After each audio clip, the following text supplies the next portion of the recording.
Hey everyone, I'm Ari Meghlen here with Rachel Poley, and we're your hosts for the Merry Writer podcast. We are on episode 109, and this week's question is, should you offer your books for free? Before we begin, don't forget to subscribe to the podcast wherever you're listening so you never miss a show. And if you enjoy our episode, please do give it a like, write a review, and share it with friends. Okay, so this is obviously a marketing episode. We haven't done one of them for a while. Let's go. Should you offer your books for free? No, that is where I stand.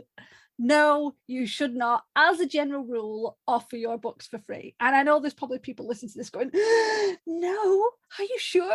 Yeah, no, you shouldn't. Now, there are some caveats, because there's always caveats. If you have a series of a trilogy, and at least 2 books of that series are out, then you could offer the first book in the series for free. And in that situation, I would probably make it a perma-free, which means permanently free, in case you didn't know that. But then every other book in the series would not be free. Now, I know there's going to be some pushback on this, because I know some of the people who listen have probably given their books for free. But yeah, so why am I saying no? Because I want all the money. No, seriously. I haven't found that giving books for free actually works well as a marketing practice. And that is, as someone who gets free books, who finds free books, who joins newsletters and is suddenly offered free books, I'll be honest, I almost never read them. If it's just randomly offered to me, or if I go on Amazon and I'll be looking for a book and then there'll be one that pops up going, it's free, I do get them, because, you know, it's the shiny, oh, wow. But I almost never read them. It takes me forever to get to reading them. But I do pick up the books I paid for. Now, I know that could just be me, but it isn't. I have been part of some Facebook groups that have authors, from brand new authors, people who are just starting and haven't actually published their book, right up to some people who've been in the publishing industry and, you know, have got quite a big catalogue behind them. And most of the consensus comes to not give your books for free. It isn't the marketing tactic you think it is, with the exception of the perma-free in a series. So yeah, that's where I personally stand. Rachel, over to you. Ari, I agree with you to a certain extent. I really don't think authors should give their books away for free either. But I have to admit, like, depending on the day, there are some days where I feel like, oh, this is a good marketing tactic. And then the next day I'm like, this is a lousy marketing tactic. And the thing is, I don't know why I flip-flop between the two. It's just, I think it's because I see it from a different point of view. As an author, I don't want to give my book out for free because you're losing money. But I used to be a freelance book publicist, and that was the whole like shtick, was giving your book for free, like researching book reviewers and other people to give out the book for free for blog tours, things like that. And the funny thing is, now that we've started talking about this topic and we're, you know, doing an episode on it, I kind of realize giving your books out for free is the reason why I stopped being a book publicist. There was no fulfillment. Maybe this will be a good episode down the road. I don't know. But there was no end in sight, because at what point do you stop giving your book out for free? Reviews are so important, especially to Amazon. But it gets to a point where I think you need about like 50 reviews in order for Amazon to deem your book worthy to like really start putting it in front of people. So do you give away 50 free copies of your book? If so, I mean, great, see what happens, but not all of those people are going to review it. Not all of those people are going to read it. The amount of people that have agreed to say, I will read and review your book and I will post it here, here, and here by this date, and then you don't hear from them ever again. And it's a pain in the ass. And, you know, as a book publicist, then it reflects on me. And yeah, there are certainly some people you build a working relationship with them and they do follow through, whether they like the book or not. Give it a 1-star review, give it a 5-star review. Doesn't matter. They read it and they reviewed it. They gave it an honest review, which is fabulous. I don't know where I'm going. I'm going on a tangent now. But I think at some point, I think it's okay to give your book away for free to a certain extent. Like if you have a certain amount of copies that you give away, you can do that. But for the most part, I think like my final answer is that, Ari, I do agree with you. I don't think you should give your book away for free. I am so sorry. Ari is cracking up at me right now. I am so sorry at the roller coaster that this conversation is taking. But as you guys can clearly see, I am indifferent because, again, I've seen it from both sides. So there are some days where it feels like it's a good idea, and then there are other days where it feels like it's not a good idea. But I do agree with Ari. Like, you can, if you're writing a series, for example, do the perma-free for the first book after you have like books 2 and 3 out. So that way it's like a free sample almost. Go for it. I need to stop talking. But yeah, that was around the house's way to agree with me. So thank you. Really roundabout way to agree with you. Like, holy crap. I don't even, if anybody followed my logic, good for you. You get a virtual cookie. Although what you said, obviously, that does create another caveat that I probably should have thought of, is specifically giving a book away for free to book reviewers on a blog tour, in which case would mostly be an ebook, I believe, because obviously it's going to cost you a lot otherwise. Giving away ARC review books, that's an important one. And also, if you're running any form of giveaway, or if you're gifting your book to, say, your beta readers, that is something where you can give it for free. During your launch period, if you have a giveaway to try and entice people, you could do a signed copy, you could do a book plate with a book, you could do a book with some swag. That is understandable. But if we're talking, should you give your book away for free, like for a chunk of time? Because I've been on like Amazon and I found books that I've never heard of, and they've been listed for free for weeks. And it's like, think about it this way. You spend all this time writing. Sorry, no, you spend all this time brainstorming, plotting, daydreaming, creating profiles, creating characters, building a world if you're a world builder, writing, editing, marketing, writing and editing some more marketing, launching. All of this time, which is usually a large chunk of your time, just for you to go have it for free.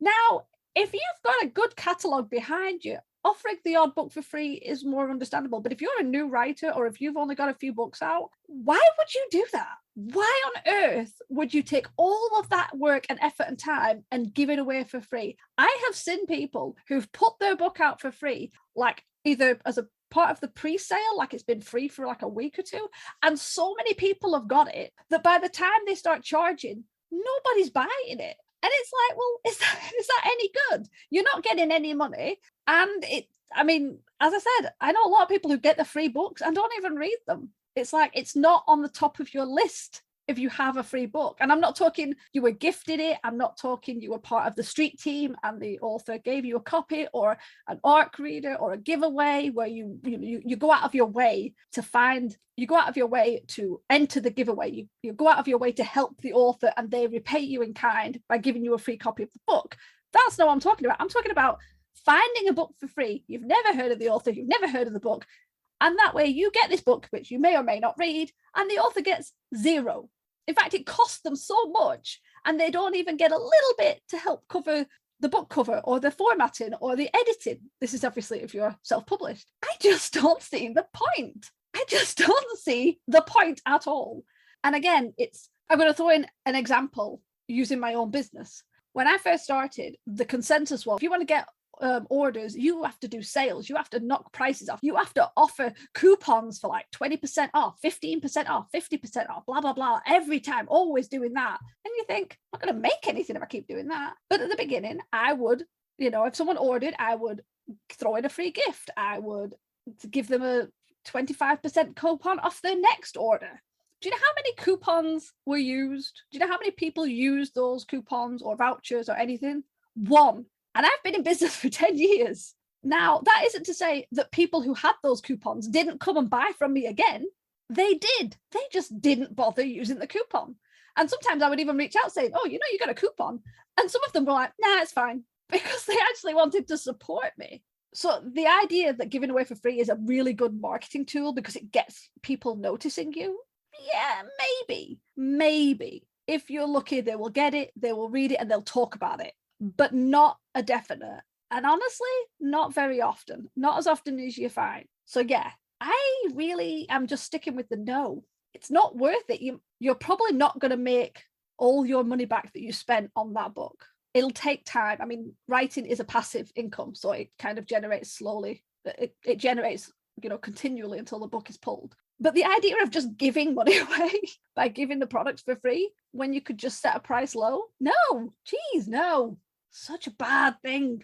This is why I'm going to throw out a total, like another unpopular opinion. This is partly why I hate Amazon Prime reading. As a reader, I like it because I can scroll and find a bunch of books for free. And I do discover new authors that way. And I don't have to spend a dime. So as a reader, it's great. But as a writer, the program is kind of dumb. Again, I understand this is probably an unpopular opinion. And I have never used Amazon Prime reading as an author. So I could be wrong, but based on what I know of it, as an author, you put your book in the Prime reading and it lists it for free, but it's still listed regularly on Amazon. So if you're a Prime member and you come across that person's book, you have the option to either buy it or get it for free. Obviously, which one are you going to choose? You're going to choose the free option. If you do not have Amazon Prime, then you have to buy it. But the thing is, like this day and age, everybody has Amazon Prime. So that doesn't really count. The other thing is, if you're an author and you want to put your book into Prime reading, it needs to be KDP exclusive. So you mean to tell me that I am giving my book away for free on this platform, but I'm not allowed to put it for sale on any other platform? So again, as Ari said, you're losing money and you're getting nothing out of it. You're giving yourself exposure, sure, but you're not making any money. There's no guarantee that these people are going to write a review. And if they do write a review, it could take them the next 10 years. We all have TBR piles that are over our heads. I cannot tell you how many books that I've gotten from Prime Reading that are still sitting in my Kindle and I've never looked at them again because I was in the mood to try something new and I just kept scrolling and clicking and buying all these books. And then I forgot about them because I found the book that I've read 16 times on my bookshelf that I decided to reread. So it's kind of, I don't really know where I'm going with this, but that's kind of like my overall point is that, I don't know what my overall point is. I just think Amazon Prime reading is kind of dumb. Again, from a reader's perspective, it's great, but for an author, and you know what, I will say, if you're a hobbyist writer and you're self-publishing your book or you traditionally publish your book, whatever, but you're not looking to make a career out of it, then fine, do whatever you want. I mean, even if you are making a career out, looking to make a career out of it, it's totally fine if you choose to set it up for free. Like, obviously, this is just our opinion. And you got to do whatever works best for you and for your books. But I feel like there's such a huge, I'm going to go real deep here. There's such a huge stigma around artists and how art doesn't matter and things like that. So if you give your art away for free, whether you're a writer or a painter or a musician or whatever, then you're just kind of adding to that stigma. And I mean that in the nicest way possible, but we don't get valued nearly as much as we should. So when you give away your hard work, your blood, sweat, and tears for free, it's kind of like saying, here, I only spent the past 10 years of my life and all of my free time on this, but you can just take it. Here you go. That is such a good point because, as you said, people in creative industry are often devalued either by themselves or the other people. We've all seen someone who's been usually on social media, like an artist or a musician, who's having to complain about a customer who wanted the price of something they could get at like Target. And it's like, it's not the same. It's a handmade item. It is not mass produced by a manufacturing company for pittance. And they're still complaining that they've had to pay a certain amount. So then the author or the artist or whatever lowers the price and gives it to them for cheap or for free. And it's like, yeah, that is it exactly. You should value your time. And I think maybe the issue is because it's a little nebulous, isn't it? Because say you are building a wall. You have bricks, you have mortar, you have cement, you have tools. That is very visual. That is, you have to go to the building merchant, you have to price it all up, they deliver it. You can see how much money you spent on materials alone. And then obviously the labor. We don't really have materials as an author, other than like paper and ink and everything, not that much. But most of our work is just us sitting. And even though if you have a normal job, I say normal, if you have a normal job, you are paid your time is paid. You give a certain number of time to your employer, they give you money for that time. We don't think like that. It'd be an interesting idea for authors to make a record of all the time they sit and write or edit or market or brainstorm or whatever, if they literally kept a timed log from start of idea to published book and then worked out, let's just go for a minimum wage. Let's pick minimum wage and work out how many, if that had been like a normal job and you had been paid by an employer, how much your time is actually worth. I think you'd actually be surprised. But we don't value it. We don't value our time properly. Other people don't value our time. And then what you end up with is free books. Now, I'm not just going to be poo-pooing everything. So I'm not saying that books should, go from don't be free to ridiculous prices, because that's another issue I have. I do not like, this is a personal opinion, I do not like people who create an ebook and make it the same price as a freaking paperback. That is ridiculous. I understand that if you're self-published, you get much more profit on an ebook than a paperback or a hardback. So obviously, ebooks are a really good thing to use. However, trying to put excessive amounts of money on an ebook over a paperback, no, because at least if you're a physical item than this digital thing, I think that's ridiculous. But that's another issue. So I'm going to go back to where I was going with this point. No one says that you have to charge your book really expensive. And if you're doing a launch, when you bring a book out, set your price low. It can even be 99p. Have a pre-sale, a pre-order, and keep the price low. And then as soon as the launch, the price can go up. No one's saying that you can't offer a discount. No one's saying that you can't encourage people to buy on your pre-sale by having a lower price, or maybe on the anniversary or anything like that. But lower, not nothing, because at least then you'll get something. And obviously there are still costs you will incur as a self-published author, because, whichever platform you're using will take a percentage and things like that, and commission fees. So you want to make sure you're earning something, just something. And if you want to be nice, you can do other things to keep your readers interested. You can do bonus content. You can do free chapters. You could write a short story connected to the story that you're writing that's going to be charged properly and make that free. You could even have it as a part in the back of the book. Like, now you've read this book, would you like a free short story? Go to this link, put in this code, boom, they've got something free. It's not like you don't have to give anything for free, but don't give your main book for free. Cheap at the beginning if you want, cheap on the anniversary, cheap if you're just feeling like it. Sound like a little chicken, cheap, but not free. It's not the marketing tactic you think it is. I don't think it works. I'm sure I'm going to get a lot of comments going, you're wrong, I've done this, it's better. And I think one of the issues that people like the idea of free is people will know my name and people will realize how great I am and people will come back. Depending on how long it takes you to write a book, you blood, sweat and tears, you write a book, you publish it, you give it away for free for however long, loads of people get it, and then it trickles down, because you do get a surge of people buying a book when it's launched, especially if you do good marketing, and then it will trickle off. It just does. And even if they got it for free, you have to hope that they remember you ready for the next book. And I can tell you right now, that doesn't happen with me. I have tons of free books and I couldn't even tell you who half of them were by. And if I saw a new book come up, I wouldn't notice it. But the books I bought, I know who they are. And I remember their names. I remember their book covers. Again, this is just me, but still. Again, yeah, you guys have to take our advice with a grain of salt. But that's actually something I want to touch upon is marketing, because people think that giving your book away for free is a good marketing tactic, and it totally can be, depending on the circumstances. But the thing is, a lot of people, as Ari just said, give their book away for free so that they have exposure. You should already have exposure.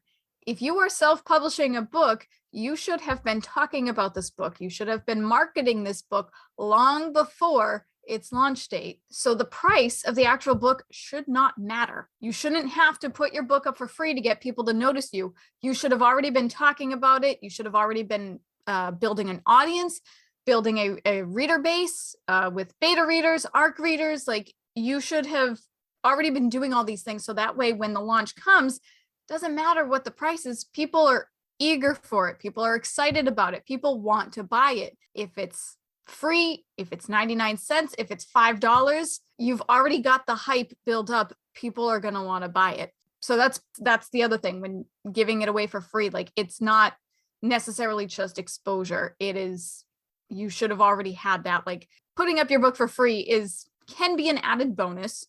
especially during launch. Because like Ari said, like you can, like for pre-orders and stuff, you can have the price set to lower. And then once it actually releases, you can put the price back up again. But yeah, because here's the other thing I want to touch upon, actually. I'm going to kind of go full circle and talk about Amazon again.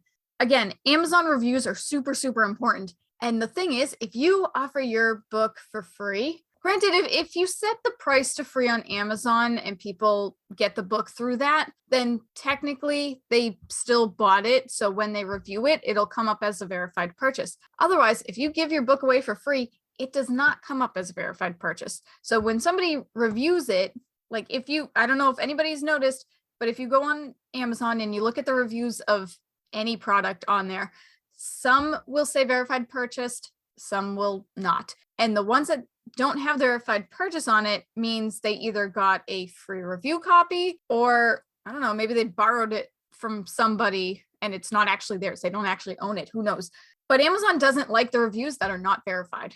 And it's very easy for the reviewer to get in trouble for that. And it's super easy for the author to get in trouble for that. And nobody wants that, because Amazon is a pain in the butt and they're very fickle, and there's no, God, like I'm in such a love-hate relationship with Amazon, if nobody could tell, but they can be such a pain. And if you get in trouble for that and they think that you're buying reviews, essentially, that's a topic for another day, buying reviews, but they'll think that you're cheating the system in some way and that you just want to get 5-star reviews. Because that's happened to me before. I've gotten free review copies, or I've gotten books from the library and I've reviewed them on Amazon and they don't come up as verified purchase. If I review them with 1, 2, or 3 stars, it gets accepted like almost immediately, because Amazon is like, oh, the author clearly did not buy a 5-star review from this person.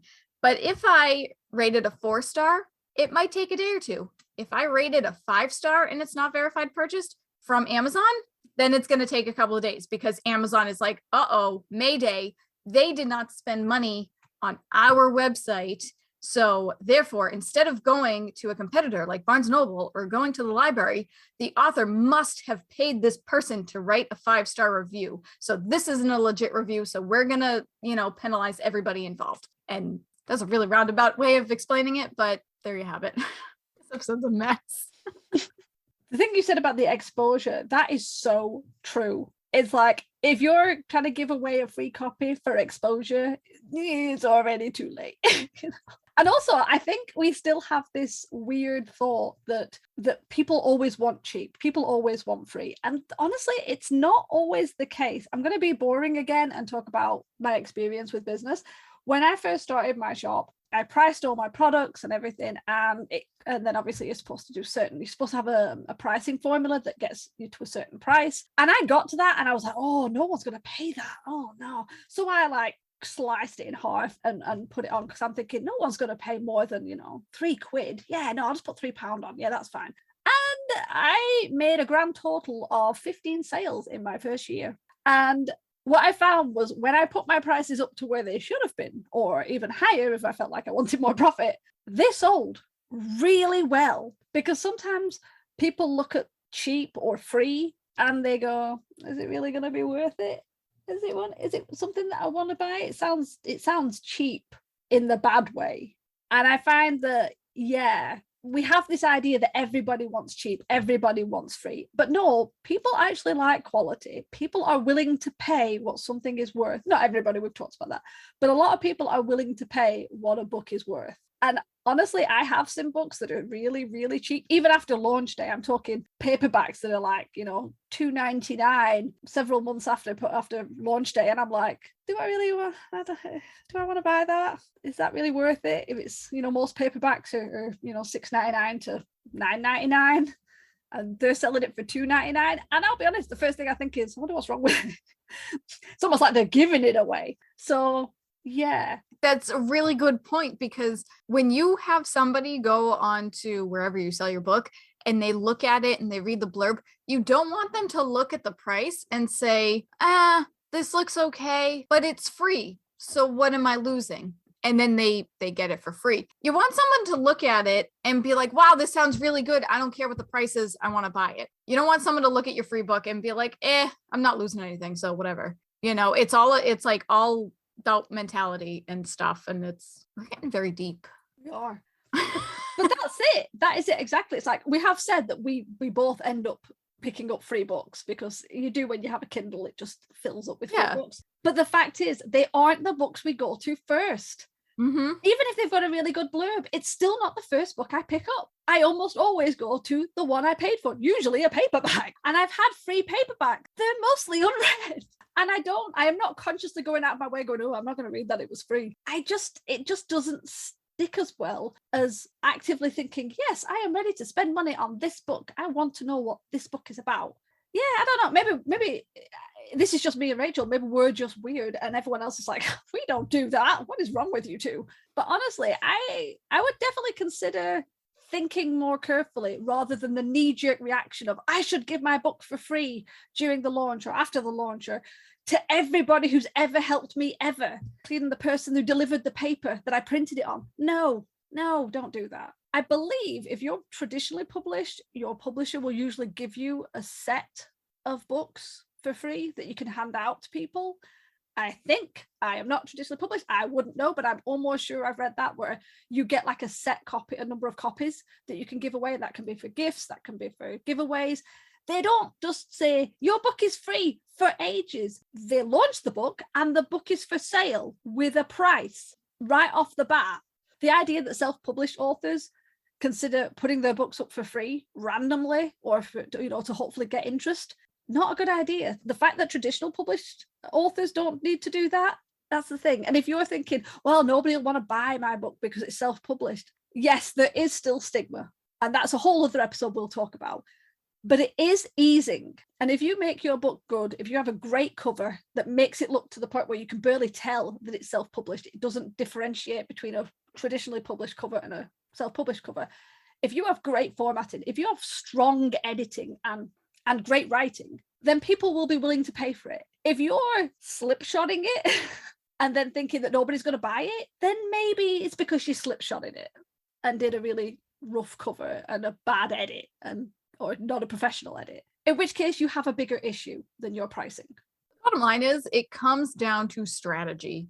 Comes down to marketing strategy. If you don't have a marketing plan when you self-publish your book, it's not going to work. I mean, hey, who knows? Maybe it has worked for some people flying at the seat of their pants, and it has worked if you've already been well established and you have a good audience. Like maybe you've been talking a lot about it on your blog and on your social media. And then if that's the case, then more power to you.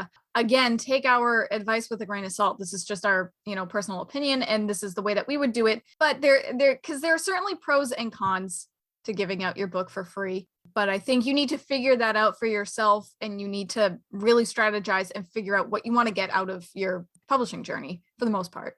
Actually, that's a good point. You could always, if you sat there listening to us going, you don't know what you're talking about, but you could always test it. Set your first book out, put it for free for whatever you want to do, whether it's the launch, the after launch, if you want to make it free for a few months or weeks or days or whatever, and then test the sales. And then the next book, don't put it for free and see how much money you get. Now, obviously, this is not a great test because quality of book, size of book, type of genre, that all affects it. But it might give you an idea. Or you could just not do that, put your book for sale and make some money. Ta-da! Just a thought. I think we've said all we need to say. I feel like I got quite ranty, and I'm totally fine with that. But let's turn it over to you guys. Do you or will you be offering your books for free? We'd love to chat about it. Tell us your answers in the comments below. If you want more of the Merry Writer podcast, be sure to follow us on Podbean, YouTube, or wherever you listen to your podcasts. For as little as $1 a month, you can join us on Patreon at patreon.com/the Merry Writer podcast for bonus content. It really does help to keep our show going, and we appreciate the support. In the meantime, tune in every Wednesday for a new episode of the Merry Writer podcast where we ask all the right questions. Thanks for listening. Bye. Bye. This podcast is brought to you by Excessive Caffeine. We drink a lot. The music, titled Inspired, is by Kevin MacLeod, licensed under Creative Commons 4.0.